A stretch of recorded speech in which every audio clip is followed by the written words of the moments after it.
Good morning, Michael Walsh with Roger Norgel here. Welcome to Norwal Farm. It's Thursday, January the 22nd, and today's the day that the deep freeze starts. It's currently about, 11 or 12 degrees outside. It's 23 degrees here in the barn. Tonight it's supposed to go in the negative digits. I think down to around 9 or 10 below. Tomorrow we're supposed to have a high of, I believe, 4 below zero, and then the next night on Friday down to 16 below. So really severe weather coming. So we'll update you on how the ewes are doing and the lambs and the stock outside. Hope everybody stays warm where they are and stays safe. Let's get started. We are the day before. It's supposed to get really cold. This ewe was a day late, but she lambed at 1 o'clock in the afternoon, and she was scanned for a single. And she had twins right there, twin ewe lambs. So far, everybody has had twins. This is the one I was going to maybe wet graft one of the lambs from the Jacob ewe, but I can't do that. And they took about 5 ounces from the bottle today, each one. So we're going to supplement them. That's all we can do, because so far, everybody's having twins. And then this ewe is due tomorrow. And she's in labor now, and her water sac just broke. So she'll have them this afternoon. We can get everybody stabilized in good shape before the real cold weather starts.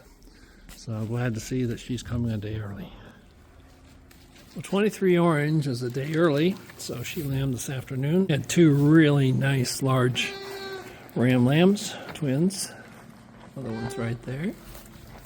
Got them all processed, and both these ewes had fairly large nipples, and I think it's kind of hard for the lambs to get onto them. So I just went ahead and stripped about 8 ounces of colostrum out of the ewe for each one, and then I gave each of her babies 4 ounces of her colostrum, and that was in addition to the 3 ounces of colostrum, the powdered colostrum I gave. So they're doing well. We're going to set up some brooders. We got to get a couple of electrical outlet adapters so we can hook 2 cords into 1 outlet. The Suffolk ewe, she had twins. She was marked for a single, but she had twins, so twin ewe lambs. So those are half Dorset, half Suffolk. They got, I don't know if you can see it, but they've got a speckled face. You can see the speckles on the face there. So this is her second time lambing. She was a good mother last time. She had a single. Whenever I go to work with her, though, she is a knucklehead. She will fight you, and you just basically have to put a halter on her because she is not going to cooperate. The IDFs are a little flighty, but at least they'll stand there and let you work on them. So that's the difference in the breeds. And I find the Suffolk or Suffolk cross lambs are slower to nurse. They're just not as vigorous as the Ile-de-France or the Dorset Ile-de-France crosses, or even the Suffolk Ile-de-France. The Suffolk lambs just are slow to get up and get going. So I'm glad these 2 are done. We don't have any more for 5 days till next Monday or Tuesday, and the weather's supposed to moderate. So I'm glad we got that done. We got a little bit of a reprieve. We got to set these brooders up, and then we'll leave brooders on these while this really cold weather. And I moved the brooder here back to the creep area, and it's 32 degrees in here tonight, or 30.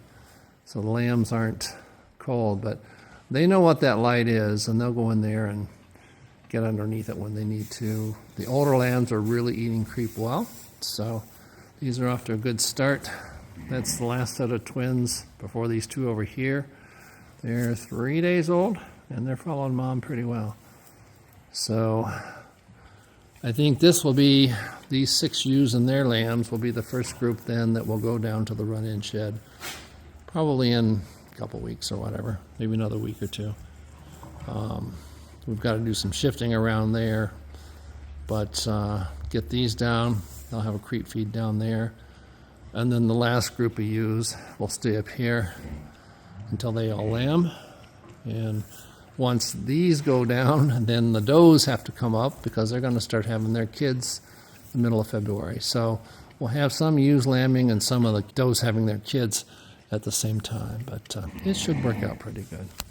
These ewes are finishing their grain here. There's 8 of them left to lamb. This ewe is due in 5 days, and she's due in 7 days. So that should get us through the real deep part of the cold weather. Hopefully they'll wait till it moderates. You know, they can get up in the 20s and low in the single digits or low double digits at night. That will work well. These were the 2 that lambed yesterday. They're liking their brooder. I don't know if you can see them. They're kind of a reddish glow. 2 ram lambs. And then these are 2 ewe lambs. These are Dorset, half Suffolk. So she had a single last year, but she had twins this year. So very pleased. All of the ewes have had twins so far. That's ideal. These lambs are doing well. These on the Jacob, she is coming to her milk. I offered them a bottle yesterday morning. They took about 4 ounces last night. They didn't want any. And she's really eating much better. She eating her grain this morning. And their sides are full. They're jumping and playing. So I think we're going to be okay. She finished her calcium gluconate. Ended up giving her the full 500 mils. She had that over the course of 3 days. Give that under the skin. But if you look at that little white lamb, get a little closer here. Sides are fairly even. And prior to today, they were kind of a little bit gant. So she gave her some additional formula. Same with the black lamb. I think he was getting more milk than what the little white one is. But they both look really good this morning. So I don't think we'll need to supplement them anymore. So anyway, got to get some more straw in here for these guys, get their hay, refresh the water buckets. I think perhaps tomorrow we'll get these guys processed tomorrow, all these lambs here. I think what I'm going to do then is open up these 2 gates and then just go straight over to the hay feeder there and let these 2 run together before I put them in with the bigger group. And then this group here will be our group 1, if you will, because there's going to be about a week's difference between the youngest here and then the oldest in the next group. So we'll get these pretty well stabilized. And next week I've got to do some shifting of some groups to create a space for these to go down to the run-in sheds, because they're old enough now. Probably wait another week until these guys get older, following mom good. The older lambs are eating creep really well, and there's a creep station down at the other barn. So just want to have a continuation of that once they get down there. But they'll be okay, to go down there. Got plenty of bedding. They're out of the wind. So that's the plan for this group. And then those ewes to lamb yet, they start in about a week. And then there's probably one that will go till the end of February.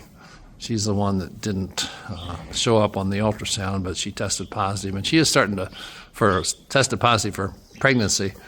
And she is starting to develop some udders. So I think she's going to be towards the end of February. The latest possible from when I pulled the ram out is like the 23rd or 4th of February. That's probably when she's going to lamb.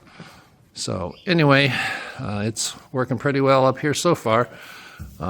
These lambs can take the 20s. I did put a brooder in there. When it gets super cold, if it gets 16 below, it'll probably be a couple degrees below zero in here. So these lambs will need some supplemental heat. These little guys here came out here yesterday or day before, and they actually started playing with the other sheep or with the other lambs, bouncing around and playing. So everybody's adapting well. Today is the 17th day post-breeding. Most of them were bred on the 5th. I think there were 2 on the 6th. There's a couple of blue marks in here, but those were from the other day when I first changed the crayon. And Lambert was trying to get to the hay feeder. They jump on each other to make them move. So far, and there again, just one mark. I think it's just a trying to get them to move out of the way. Cracker's over here. I've had to shift these ewes over here because Lambert was breaking down the gates. And you can see how he's damaged this fence. He's actually broken the welds on some of that wire. So I've got a solid gate here. I'm going to have to redesign this or come up with something different for the breeding rams. There's 3 fat lambs in here. They're ewes. This is one of them right here. The other 2 are over there, and you can see 2 of these were in heat, and that's what they'll look like if any of the other ewes come in. There will be multiple blue marks on them. I'm not concerned that these 2 ewes have been mated. They will be going to market in about 3 or 4 weeks, so it's not going to affect the quality of the meat. Won't be any issue with that. So I'll leave them in probably the balance of this week, because it's going to be too cold to change things around, and then beginning of next week we'll take the rams out and combine this group. I'm fairly confident that these ewes are settled, and we'll be having, if they are, we'll be having lambs on around the 29th or 30th of May this spring. Wind is picking up, so it's starting to get colder. I moved these bales today rather than doing it when it's 16 below zero, in anticipation of needing more baleage through the weekend. Have to roll those over on their side so that they pull apart better. Otherwise, it's really hard to get them out, and it strains my back. So I did this today. So both of those, that's the last 2 bales in this crop of baleage. We've got some more from first cutting left, so we'll utilize this. Yesterday morning, I inadvertently brought too much baleage up, so yesterday I stockpiled it there on top of the hay. So I fed that this morning, and it was nice because I could get these ewes fed first instead of having them wait till the very end. So that worked well. And so I thought, well, I'll do that again today, because with the extreme cold we're having, I'll have that up here now, and there may be enough for 2 days there. I don't know. But try to plan around this real cold weather as much as we can. We live in Wisconsin, which is a major cattle, dairy, and cattle state. So the majority of the straw and hay is made in large bales. The hay works okay for us for most parts. But I did find a source of some small bale alfalfa, which works great for the lambs. And he also makes small bale straw. So for next year, we're going to get small bale straw, because this is just really difficult to handle for what we need. We don't have a large scale operation where you put one big bale in and spread it in the entire area. So we're going to lay in some small bale straw for next summer. Just finished putting fresh bedding in this barn for the ewes and lambs. Put more over there in the creek feeder for tonight when it gets really cold. And these lambs, both are these twins, like to sleep here, so put some fresh bedding there for them. We put fresh bedding down at the run-in sheds yesterday in anticipation of the cold weather. So everybody should be good to go, and now we just got to sit back and ride it out. Lambing continues. We get through this cold weather snap, will be good. So we will see you next time. Thanks again for joining us.